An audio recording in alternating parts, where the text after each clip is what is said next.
Chinese AI company DeepSeek has released the 3.1 version of its flagship large language model, expanding the context filter to 128,000 tokens and increasing the parameters to 685 billion. The update was announced quietly through the company's WeChat group on August 16th.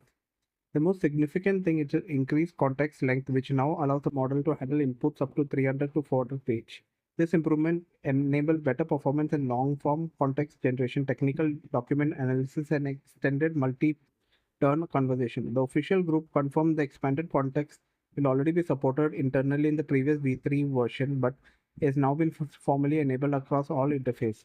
It continues to use mixture of expert architecture with only 37 billion parameter activated per token. This model supports multiple precision formats, including BF16, FP8, and FP32, providing more flexibility for different deployment environments. Developers can access the model via API or download it from Hugging Face under the MIT open source. DeepSeek has removed all references to R1 model from its chatbot interface, signaling a shift towards a single hybrid architecture. The company appears to have integrated its reasoning capabilities to V version 3.1 instead of maintaining a separate reasoning model. The training cost has not been disclosed, but according to previous report, the original V3 model was trained at 2.788 million GPU hours using NVIDIA's H800 chips at an estimated cost of 5.6 million. There was wide anticipation that DeepSeek's next major release would be the long-awaited R2 model designed to advance reasoning capabilities.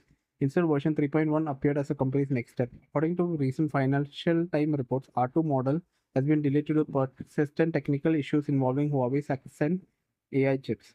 DeepSeek has been urged to use Accent architecture to reduce reliance on NVIDIA, aligning with China's national strategy for AI self-sufficiency.